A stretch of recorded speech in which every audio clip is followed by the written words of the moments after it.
నమస్తే పెద్దమ్మ. నమస్తే. ఏం పేరమ్మా మీ పేరు? నా పేరు కనకమ్మ. ఏంటి బస్సు పేరు? ఏం పేరు ఇది? ఇంద్రనగర్. ఇంద్రనగర్ బస్. లాలగూడ ఇంద్రనగర్. లాలగూడ. ఏం చేస్తావు పెద్దమ్మ? ఇంటికనే ఉంటావా? ఇంటికైనా ఉంటా. వస్తుందా? పింఛన్ వయసు వచ్చిందా మీకు? పింఛన్ తీసుకుంటా? రాలేదు ఇంకా మేము పెట్టలేదు కూడా. ఇంకా పెట్టలేదా?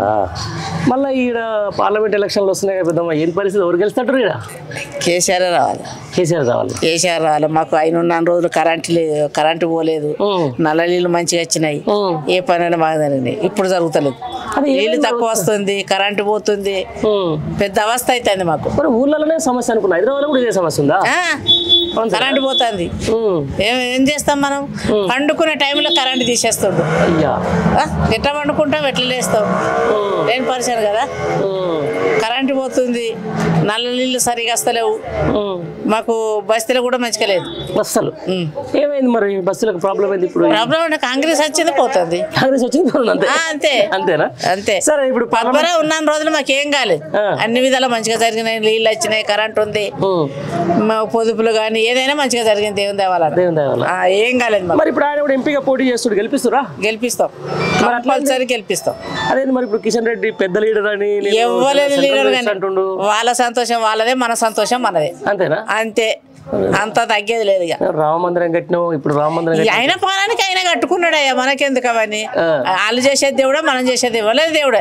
మన దగ్గర పాటించేటోళ్ళతోనే పని. మరి అంతే ఉంటాడు, అందుబాటులో ఉంటాడా? మరి అందుబాటులో ఉంటాడు.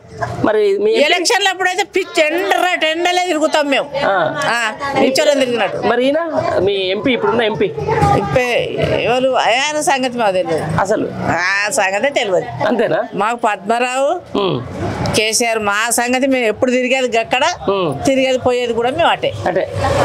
ఏం చేస్తున్నాడు ఇప్పుడు? ఎట్లా ఉంది రేవంత్ రెడ్డి వచ్చి ఇప్పుడు 130 రోజులు? రేవంత్ రెడ్డి అయితే ఆయన సంగతే తెలియదు అంటాను కదా నేను మొత్తం. అంతేనా? అంతే, మనకు ఆ సంగతే తెలియదు. మన ఈయన కాబట్టి ఈయన సంగతి ఏం చెప్పినా పోతాం మేము. అంతే. ఇప్పుడు మరి ఎట్లా, ఎవరు గెలిపిస్తే మనకు మంచిగా ఉంటుంది? ఇక్కడ మాకు ఎవరు రావాలో వాళ్ళే వస్తారు. అంతే, మీకు మనసుకు తెలుసు, నాకేం చెప్పవు. అదే అసలు చెప్పవు. అంతే, అసలే చెప్పవు. మాకు పద్మరావు వస్తాడు. పద్మరావు వస్తాడు గ్యారంటీగా. ఎంత మేడతో వస్తాడు? ఎంత మస్తు మెజార్టీతోనే వస్తాడు. అంతే, తక్కువ కూడా రాదు. ఇప్పుడు మరి నేను ఏమంటారు, పద్మరావు కేవలం సికింద్రాబాద్కే తెలుసు, మరి గంబర్పేటలో తెలుసా, లేకపోతే ఆ సనత్ నగర్ తెలుసా? అటు ఇంకోళ్ళు ఉంటారు కదా, ఈ ఏరియాకి ఈయన ఉన్నాడు. ఇప్పుడు ఈ ఏరియాకి మొత్తం కలిపి వస్తాడు. ఇదివరకే ఓన్లీ సికింద్రాబాద్కే ఉండే ప్రజల్లో, ఇప్పుడు మొత్తం 5-6 కావాలి, ఇప్పుడు తిరగాలి. వస్తాడా? సమస్య లేదా? సమస్య లేదు, డౌటే లేదు. అంతేనా? మొత్తం ఇంద్రనగర్ వాళ్ళు ఏమంటారు మరి? అందరం వేస్తాం మేము. అంతే, అందరం ఓట్లు వేస్తాం, ఆయనకే వేస్తాం మేము. కాంగ్రెస్ వచ్చింది, వాళ్ళు వచ్చారు, వీళ్ళు వచ్చారు, వాళ్ళ ముఖ్యదాల ముఖం మీద మేము ఇంతవరకు చూడలేదు, మాకు తెలియదు. వస్తురా మరి ప్రచారాలకు? ఇవ్వలేదు ఇంతవరకు. అంతేనా? ఇవ్వలేదు. ఓట్లు అంటే అడుగుతారు కదా, వచ్చి జర నాకు ఓటే, నేను అది చేసిన, నేను ఇవ్వాలి అడిగేదైతే ఇంతవరకు రాలేదు. అంతే, మళ్ళీ వస్తే ఏమంటారు మరి? సరే అప్పుడు మందే వేస్తామంటాం, మన పని మనం చేసుకుంటాం. అంతే అంతే, ఇంకేం చేసేది లేదు. ఇంకేం చేస్తాం.